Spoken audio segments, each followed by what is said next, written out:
Hello, everybody. It is Megan here, the faithful fibromyalgia warrior. Thank you so much for joining me. Whether you are here live, jumping in on the chat, whether you are watching this back on replay, thank you so much for your support. So I've called this Carnivore and Healing, where God meets science. And I don't mean as in God versus science, but how God and science have worked together for my healing. In fact, the science we have today is because God allowed somebody to discover it. So I say that because there are people who think that if you believe in God, that it means you don't believe in science, and that is not true. In my case, that is not me. God, faith, and science go hand in hand.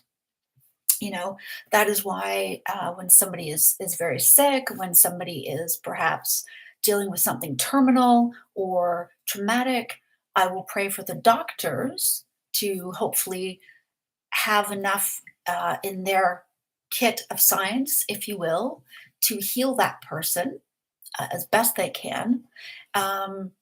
Absolutely. Whether someone's having, if someone's going in for surgery, then I pray the doctors are, for example, with cancer, can remove all of the cancer that's there. And I will also add, and if they can't reach all of the cancer, that, perhaps God will put it into remission or help minimize what's there. So science and faith can absolutely go hand in hand, without a doubt. I'm sorry for coming in a bit late. I had hoped to be here earlier, but we were busy giving our dog a bath, and there he is. Chilling out after the fact. That's Birdie. But really what I wanted to do was just sort of talk a little bit more about how, yes, science has come a very long way, thankfully, from what it used to be. We do not put leeches on people. We don't bleed them to try to get infections out. We do have antibiotics. We do have surgical specialists who can do a whole range of things. We do have radiation and chemotherapy for most cancers. So science can do a lot. But what I've come to realize is if we do not have faith going with it, then it's not going to matter. I personally believe we need both. Okay. We need to take care of ourselves physically and even mentally and emotionally, and that can require not just a faith in God. That might mean taking medications like I do, but we can't just leave it all up to science and trust that that is going to be enough, because it may not be. We also have to take steps ourselves. It's sort of like, and I can't remember off the top of my head where this is, but there's a scripture that says, or that refers to the fact that God will lay a path out for us, but we still have to choose to walk it, right? So we might be on all the right medications to help us manage, say, type 2 diabetes. But if we don't eat properly, if we don't cut the sugar and the carbs out of our life, all of the metformin in the world eventually is not going to be enough, right? And then we need to start taking insulin and all this other stuff. So I was just going back through my medical records because, hey, why not? That's always fun, right? I'm just somebody, I love to keep information. I love all that kind of stuff, just for my own personal information and knowledge. And the reason I first started to keep hard copies, I would print copies off and keep it, was because I knew all the way back in 2015 that my thyroid was starting to not function properly. Now, I would imagine that it was probably, and I don't know for sure, I'm not a scientist, but I'm guessing it's because I had suffered my back injury. I could not go to the gym anymore. So I couldn't do any sort of strength training or exercise or resistance training at that point. Can't lift heavy things. Because I was not building muscle and because I was not exercising And I was sitting around doing nothing and eating mainly processed seed oils, carbs, and crap. All of that was, of course, building up inflammation. It was building up pain. It was causing me to hang on to water weight and build up fat in my body. But more importantly, the fructose of all the fruit and all the jam I was eating on toast and whatever, it was causing my triglycerides to rip through the roof. But nobody believed me. None of the doctors believed me when I said, look, I think because that my eyebrows had completely fallen out, they'd gotten super thin, my eyelashes were falling out, my hair was continuing to fall out, my eyes were always super puffy, my skin was dry and flaky all the time. And, there were some other signs. My fingernails and toenails were constantly cracked and ridged, just these were all signs, some of the symptoms of an underactive thyroid.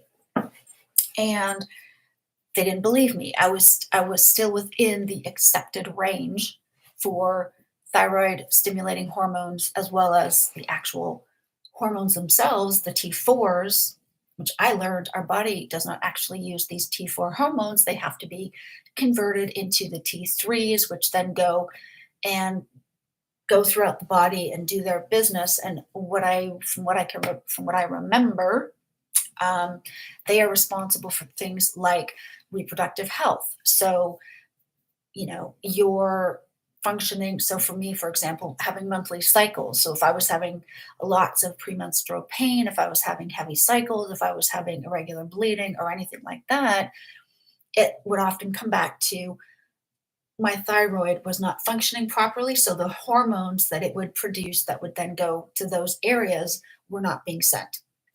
My thyroid was not functioning optimally. And even though I knew it, nobody else knew it at the time. So we go forward a while, and let's say in 2019, because I had noticed now by this point it had been 5 years for me since my debilitating injury. And of course, I was not working anymore. And I noticed that my weight was creeping up, but I had not changed the volume of my food or anything like that. None of that had happened. Okay. And I go back, I kept asking them to please do a thyroid test, please do a thyroid functioning test. So I don't quite know what these mean, but I think it'll be evident that it's over where it should be. So, for example, October 21st of 2019, a few weeks after I'd had my annual blood work done, as part of my, regular checkup. The doctor was in touch with me because on my records, what it showed was that my triglycerides, I mean, the LDLs and HDLs were not where they should have been. But as I know now, that isn't necessarily what's of greatest concern.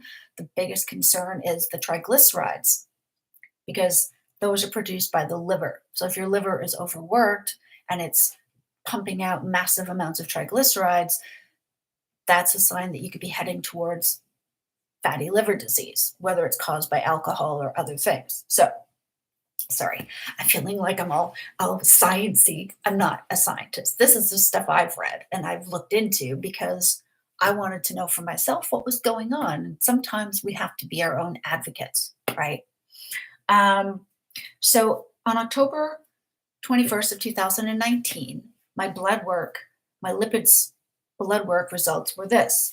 My triglycerides were 4.31 millimoles per liter. That's mmol. I believe that's how you say that. Now, the acceptable range of what's considered healthy is 0.3 up to 2.3 millimoles per liter. So my triglycerides were basically double what the accepted healthy range was. Double, okay? Which is absolutely not good, of course. And because my doctor at the time, as most doctors traditionally are, were focused on, yes, the triglycerides, but their first concern was where the LDL cholesterol was at. And so for me, and it was a bit concerning because here in the UK, the maximum they want to see your serum LDL levels at is 3.0 millimoles per liter. Okay, maximum. They want you ideally to be closer to 2 or under if possible. Okay, for me, my LDL level as of October the 21st of 2019 was at 4.83 millimoles per liter. So double the ideal and well above the maximum. And again, at this point, I had not changed what I was eating. I was not eating loads of food.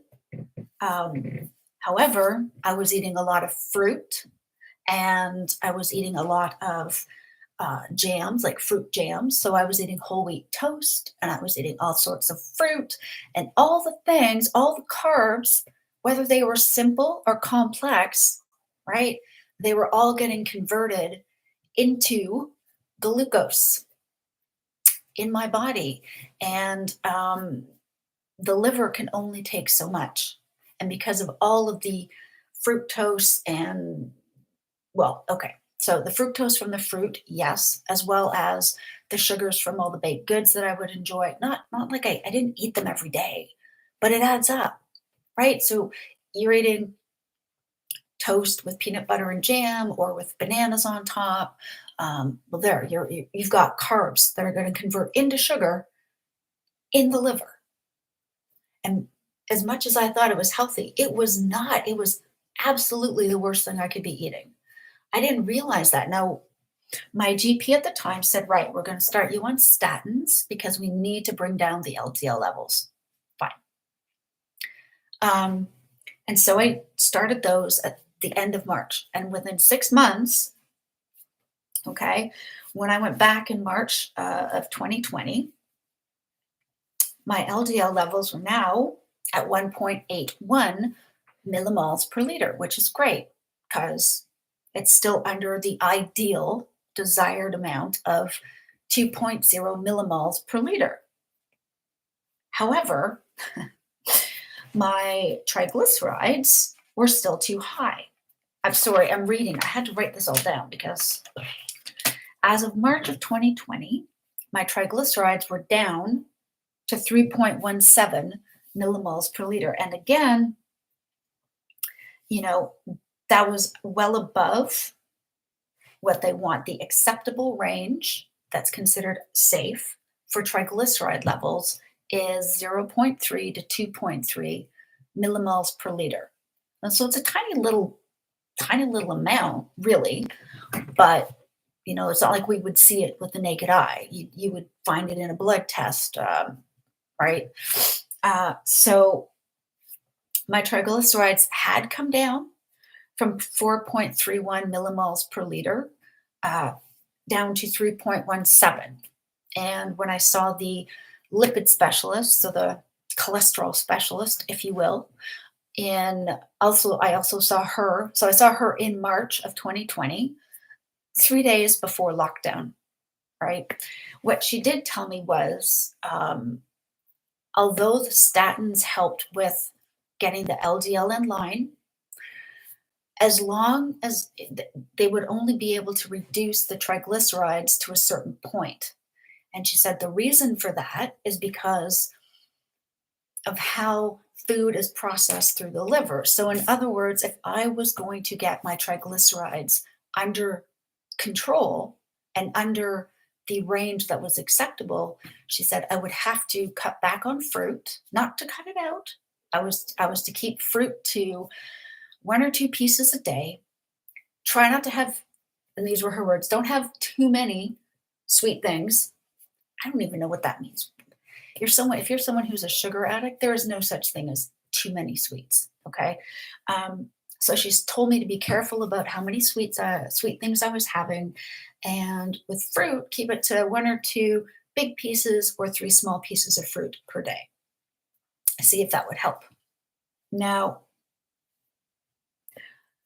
of course, I didn't really do a lot of any changes, right?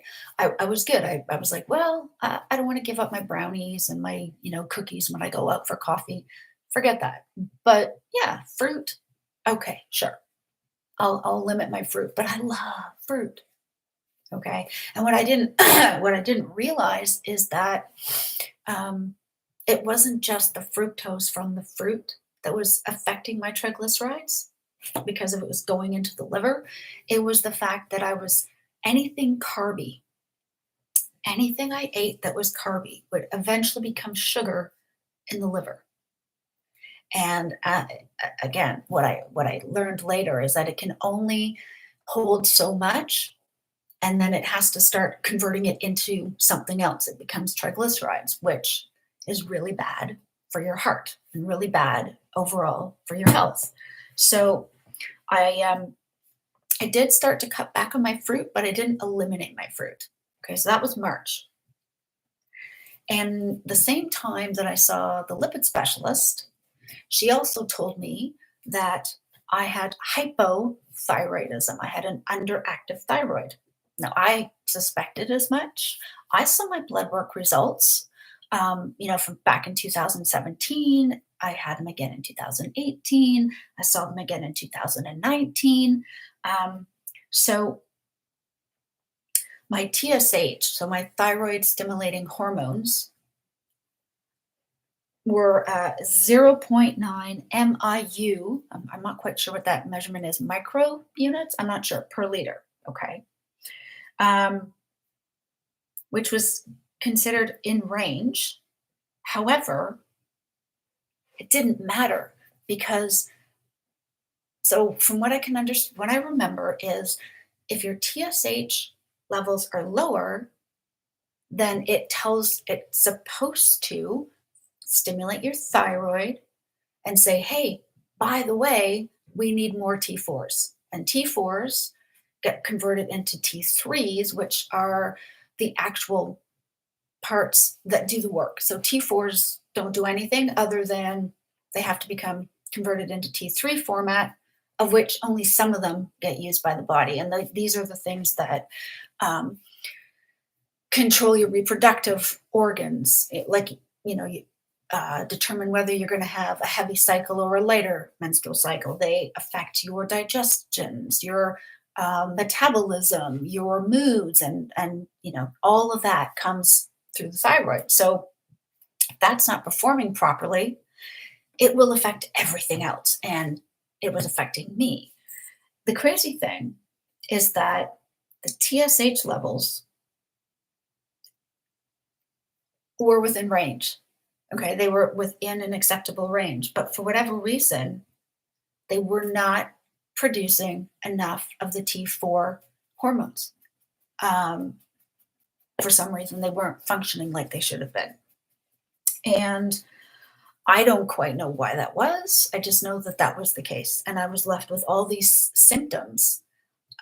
They were called, I felt constant inflammation. I felt like it was affecting my ability to metabolize food. And I figured that maybe that's why my weight was that was why my weight was coming up so much. And I wasn't able to lose any weight at all. It was affecting my skin. I couldn't get warm. My body just didn't, I could feel like it was a hot day and I would barely break a sweat because all the things that would make that happen are controlled by your thyroid, right? And those hormones. So my TSH level was at, as I say, in 2019 was at 0 0.9 MIUs per liter. My T4 levels were only 11.7. And the thing is, the range is supposed to be between 12 and 22. So my T4 was not even on the range of acceptable. It was below the acceptable range. But as of October of 2019, my GP kept saying, you're fine. because they went by the TSH levels, even though the T4 levels were clearly less than what they should be. So the specialist I saw in March said, right, well, your TSH levels are up slightly. However, your T4 production has gone even lower. It was down from 11.7 to 10.7. It wasn't even on the range of 12 to 22, which is where it should be for effective T4 hormone production and therefore conversion to T3, which is then your body then uses as required. So they started me on levothyroxine because my thyroid was not function. It was underperforming. It was not functioning properly. And I started taking that right away. By the end of March, I was on it, but it didn't make it. I did not feel a single bit of difference between March and the end of May. In fact, my weight kept going up. So I think it may have helped start to regulate things. And I did cut back on fruit and I did cut back on desserts and treats. But when I when I went keto in June and then full carnivore in August, and I cleared all the carbs and all the starch and all the crap out of my body, that is when I noticed the most significant difference. Because for somebody who always had a hard time losing weight, at 30 pounds dropped within a month, which for me was unheard of. It was unheard of. So that was me finding a way to use nutrition to heal. But let's face it, the way of eating that has been so helpful to me is the way of eating that God gave us from the beginning, anyways, right? And even when I was seeing the weight come off, I couldn't believe it was me. When I was back for my annual checkup in August of 2021, um, you know, it was incredible because my triglycerides were down to 1.85 millimoles per liter. And again, the range for that is 0.3 to 2.3. So my triglycerides were we're back to where they should have been. Excuse me. And my TSH levels were around, what were they about? They were around 1.7. So they were kind of up and down a bit. But my T4 levels were at 17.7. My T4 levels were up. Now, I think, like I never stopped. I took the same amount of levothyroxine the whole time, and maybe that was helping to pave the way. But in August of 2021, I'd been carnivore, pretty much zero carb for an entire year. And when they tested my blood work, my T4 levels were not just barely into the acceptable range, they were towards the higher end of the range, which they'd never been in my entire life. And I think that is definitely because I cut all the carbs and all the processed crap out of my body. No doubt. And that helped. And by that point, of course, I was also, kind of walking with God again and trying to return to faith. And it all goes together. So I don't know that I would have achieved the same goals with regards to having my thyroid function if I hadn't started on the levothyroxine first. But again, it was the lowest dose they start people on, 50 micrograms once a day. And it wasn't until I got the second piece, which was not just cut back on fruit and don't eat too many sweet things, it was cut out carbs in general. And wow, what a difference to walk in. I remember going in for my annual checkup and they took my blood as per usual, right? And I remember telling the nurse practitioner, the phlebotomist, I should say, she said, "Oh, wow, you're you look like you're doing quite well. How's it going?" And I explained to her, I said, "Well, actually, I'm carnivore." She says, "Oh, wow. Yeah, I tried that once for 30 days. I might do it again." And I was just thinking, that's probably a great idea. Sadly, she was severely overweight. She was lovely, lovely woman, but she was significantly overweight. I would say easily 60, maybe 80 pounds overweight, like I was the year previous. But I just remember how great it felt to go in, to know that my blood A1C was perfectly normal, that my LDL cholesterol was below the limit, it was well within range. It was well below what they hoped for. My triglycerides were also well below what the range was, like within the range. And yes, a part of that was probably I know for the triglyceride side of things, the remainder of them coming down was nothing to do at all with the statins, because the statins didn't make any difference, didn't lower anything between March and when I had been on, what am I trying to say? I took the statins and they helped with the LDL, but the triglycerides came down.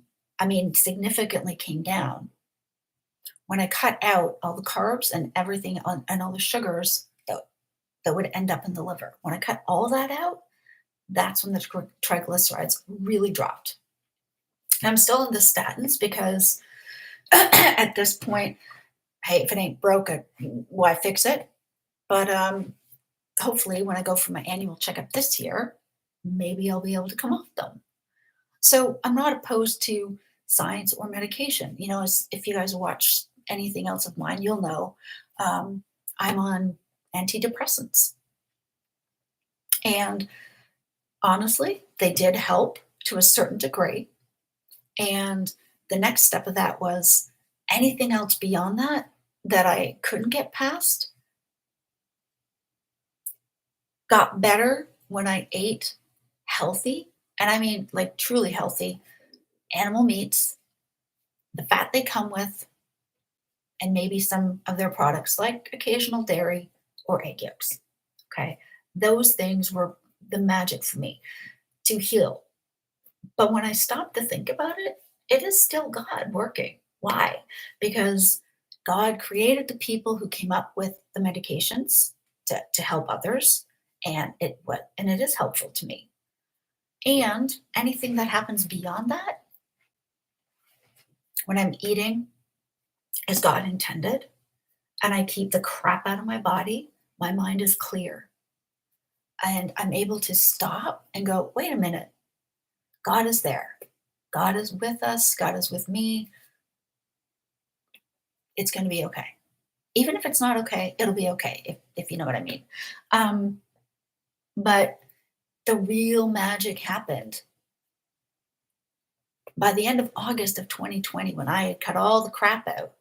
Wow, did I feel better? And I think that was that was for two reasons. One, at that point, I was definitely ready to renew my walk with God. I like I've shared before, I didn't stop believing.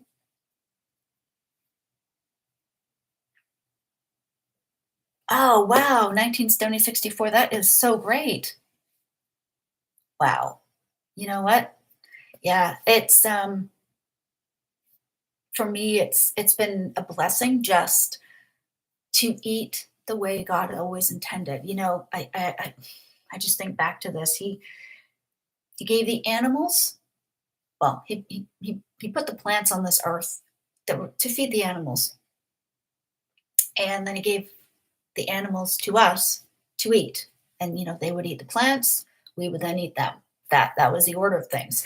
And we as humans have decided to adapt or adopt plants into our life, but that does not necessarily mean that they're the best thing for us. In fact, when I got the plants out of my diet, that was the best thing for me.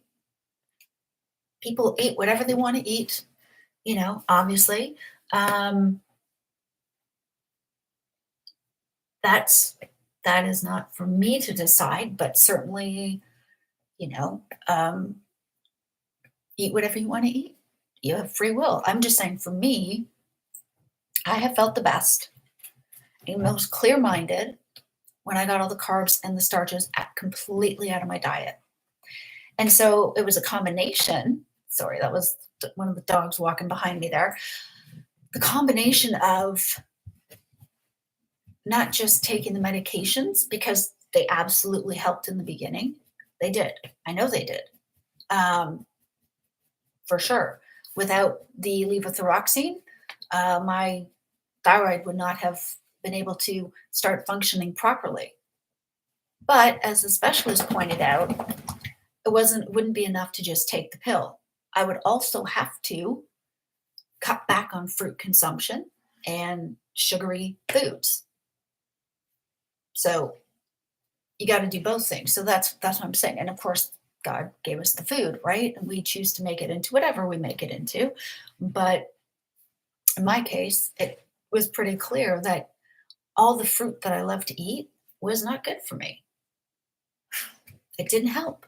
It made things worse. It caused me inflammation and bloating and gas and pain and put my liver in distress. I mean, I was at the beginning stages of non-alcoholic fatty liver disease because of the vast amount of fructose going into my body on top of the processed and whole carbs, which were not good for me. I would dare to say probably not good for anybody, really, not long term anyhow. And it was incredible, but to go back a year after being carnivore and to see that my cholesterol was in range, more importantly, my triglycerides were well within range and down, even below, the ideal was 2 points of millimoles per liter.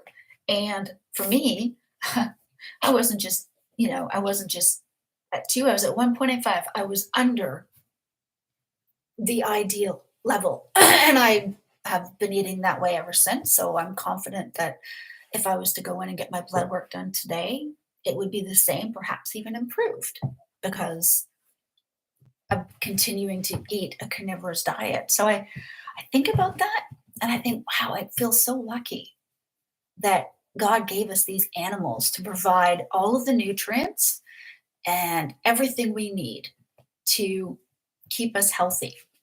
Now, the other thing I was going to add as I went through my records, I had forgotten this, but when I was seen by the lipid specialist back in March 2020, she also said I had a significant vitamin D deficiency.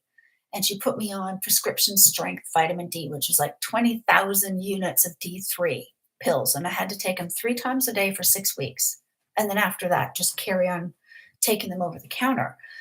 Thing is, since I went carnivore and got out in the sun regularly, I haven't needed to take any supplements like that at all. There are no deficiencies whatsoever. So, me, I love, as you all probably know, I love my cooked mince or ground beef. I know that's what we call it in North America. And my egg yolks and my bacon. And I'm getting enough protein for myself.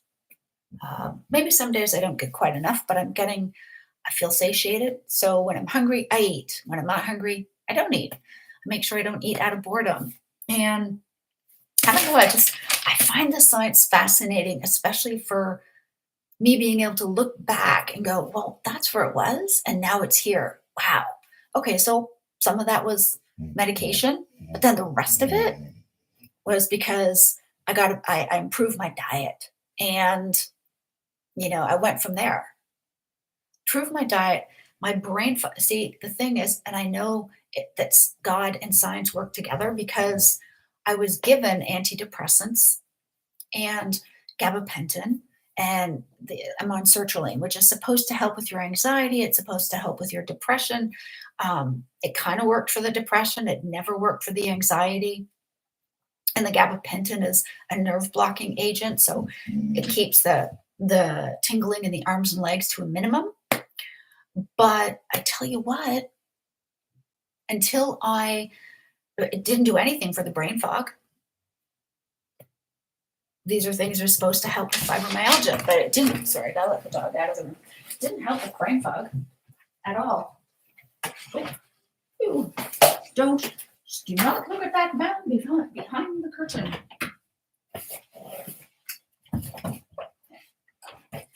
There, showing you like the Wizard of Oz, right? So for me, I thought medication was going to fix it all. And then that's when I realized, you know what? The thing I'm missing most right now is a faith to go beyond the medication, because pills aren't going to fix everything. They can fix a lot. Oh, now the greyhound's crying. Okay, go on. Oops, move the laundry hamper. There we go, bud. So sorry. So it was, for me, it was like, you know what? There's got to be something else. There's got to be more. Pills can only do so much, and they can do a lot. And the incredibly intelligent people that God has created, that have been born and have come up with these things, fantastic. I'm so thankful for, Banting and the discovery of penicillin, and for discovering insulin for a diabetic, and those who have come up with things like metformin and warfarin, things for people who have suffered heart attacks or some sort of coronary issue. I'm grateful for all the science that has gone in behind that. But I also know that God had his hands in all of it. And I think he was wanting me to see that as much as I may need the medications for various things I deal with, and they help, and that's amazing. And I'm not going to stop taking them if they're helping. I mean, that's the whole point, right? However, I also know that he wants me to realize at a certain point, I need to trust that he's also the one over everything, and there are some people who believe that you simply need to pray for healing. And that's fine if that's what they believe. If I know that there's an option to get medication, I will take it. But I also know medication, as amazing as it is, can only go so far. And the rest, I think, comes down to a relationship with God and a faith in God, or, like they say in some of the 12-step rooms, something greater than yourself, your higher power. God is my higher power. Okay? If you guys didn't know that, God is my higher power. Absolutely. But that's okay. This can still be helpful for those of you who have something else that you believe in. But for me, I think God wanted me to know that yes, we have modern medicine, and it's there for a reason. Therefore, if we need it, we should use it. Like when I ended up with a kidney infection last year after a bout of food poisoning, I'm not going to just wait for it to get better, right? I'm going to go to A&E or emergency. I'm going to see a doctor. I'm going to get something to help with the bacterial infection so that I can get better. But the other thing I have to do is drink lots of fluids, is get as much rest as possible, is make sure I keep my fever down, my temperature down, so I don't end up with a fever. So there are steps I have to do.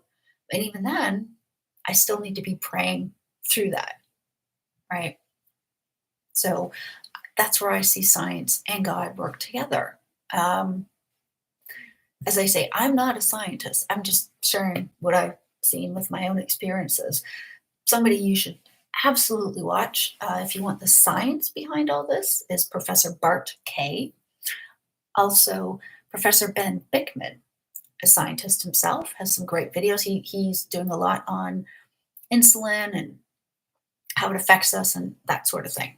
But as far as a specialist in nutritional biology, I think it is, and sport exercise physiology, Bart's your guy.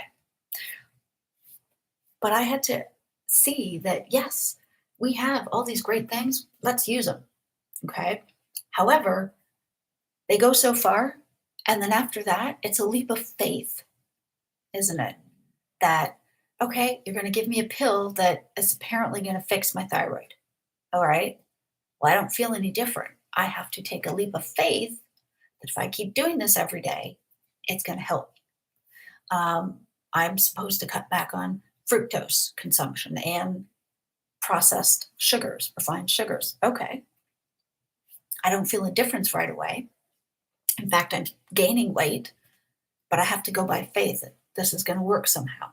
Right. So it's amazing to me that happens, and I think it's important.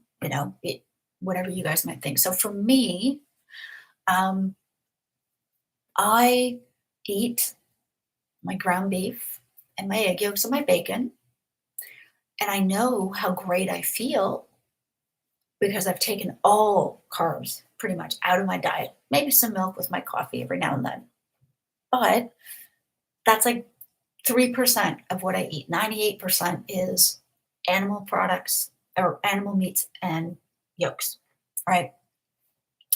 And I know what the science says. I understand how, from Bart, not from myself, from Bart's videos, I have a sense of why these things are good for us, how we can become fat burners, why that's a good thing, and not be carb burners, right? And why it's better for our bodies, and that's how we burn fat. I've seen all sorts of great videos about that. But for me, it's still a leap of faith that if I eat 2 burger patties and some bacon and a sausage, that it's going to help me lose weight and not put weight on, you know? And in fact, that's worked. So that's why I love to share about being carnivorous, because it does work for health. For me, I've zero brain fog. The fact that I was even able to sit and go through my medical records, it's all stored electronically over here in the UK. And if you sign up, what am I doing that for? If you sign up with your surgery, with your doctor's office, and say you want to be able to say order your repeat prescriptions online and you want to see your records online, you can do that. You can view all your patient records. You won't see doctors' particular notes, but you'll see everything else. So that's what I've done. And for me to even stop and have the wherewithal to go through, oh yeah, there's that test, that's the result. Here's and sort of graph it out for myself. Wow, that's a kind of meticulous detail I used to be able to do before the fibro fog set in. And since I've cut the crap out of my diet, I get that brain back again, which is great for I don't know, I just find that stuff really fascinating. I don't know why. I'm no good at science because I suck at math, but I can see where numbers are going down when they should be instead of up when they're not supposed to. So for me, that's amazing. And not only do I have no brain fog, oh, by the way, these are my compression gloves. And yes, I do sometimes wear them for the arthritis, but mainly it's because I have Raynaud's. So one of the secondary conditions I have as part of my fibromyalgia is, and the fact that my thyroid is underactive is Raynaud's. I mean, this is what they think. They don't know. This is what they tell me. This is what they, being the doctors, have told me, because essentially they don't really know. They don't know what's going on. So this is what they've come up with, right? And what it is, if you've never heard of it, it's a condition where your brain sends signals to your blood vessels in your extremities to either open or close when they shouldn't. So it could be a hot day and my fingertips and toes will suddenly go cold and numb and turn white and then purple, and then they'll thaw out. And that's because my brain is telling my fingertips and my toes, oh, it's way too hot out, cool down, right? Or they'll say it's too cold out, get hot and sweaty, and you got to take socks off and stuff like that, in layman's terms, if you will. So this helps keep the blood regulating and flowing through my fingertips so that when it is colder out, like today, my fingertips don't go numb. But stress can also do that. So it's an interesting thing. That's all I can say. Anyways, shrugging in hands, and I know. Um, but when I saw my records, and I realized how dramatic, I knew that, when I had my blood work done in August, I was told, yeah, everything's within normal range. I was excited. I was thrilled because I knew how far out my triglycerides were. They were double the allowed okay range. And now they're well below the ideal, which is amazing. But that's not because of the levothyroxine alone, because I started taking that in March, and there was no difference at all in my body that I could tell, because I was getting fatter and more inflamed between March and the end of May. And when I started on my path towards carnivore in June, holy moly, that's when it got better. When I learned not just reducing fruit and sugar, toes for me. Oh, toe socks. I tried that, but you know what? It felt like my toes were being squeezed. Yeah. So I usually have to wear extra large socks for a long time. I actually had to wear men's socks because the women's socks were just too tight on my feet. Uh, I couldn't wear tights because it felt like my feet were being squished. Yeah. Sounds like a similar issue. But I was just going to say that the thing that's helped the most, truly, has been, yes, the medications played a part, and I am very thankful for them. But if I had not changed my diet, it would have taken, if I'd ever gotten to this point, it would have taken far longer, is I guess what I'm saying.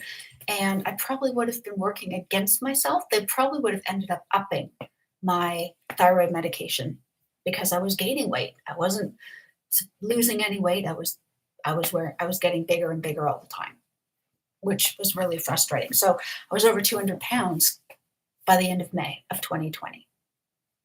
And I was down 30, 40 pounds by the end of August. So between June and August, I was down 40 pounds, thereabouts. And then I lost the rest between the end of August and Christmas that year without any massive effort because, can't work out and that sort of thing. Can't do resistance or weight training. I didn't. But that's how radically things changed. Once my thyroid was producing an acceptable amount of T4, my body was getting healthy enough that it could actually use it. And my Raynaud's, it hits more so through the winter time, but in the summer, it's not really an issue anymore. My inflammation is there, but manageable. And speaking of which, I have not had to take like I said, I haven't had to have a vitamin D supplement in 2 years. No, wait, almost 3 years. I get outside when I can, but everything I need comes from the food I eat. It's fantastic, And that, of course, yes, I know it comes from the fridge or the butcher or the supermarket, but honestly speaking, I'll be honest, God's the one who creates the animals in the first place, right? So I feel pretty lucky. And like I said, when the brain fog was finally gone around October 2020, I realized, I knew the spirit was whispering to me, get back to God, pretty much. And I wasn't quite sure how to start doing that because it had been a while. It had been a long time since I'd had a deep connection. My husband and I both knew we needed it, especially with that being the worst part of COVID. We needed God personally, not just kind of out there. He's like a dad, just letting his kids play, and he'll step in if he has to. No, right? But it was a combination of medicine based on the science and knowledge of very intelligent people who've come before me, who started it, and then it was going by faith, finding a way to get healthier, because regardless of whatever else I believed or didn't at that time, I knew that 200 pounds was not healthy and I was not taking care of my body.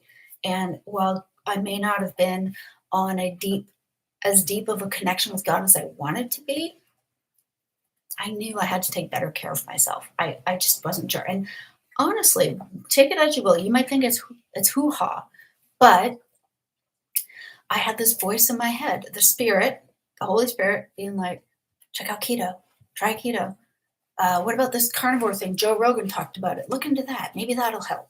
And the rest is history.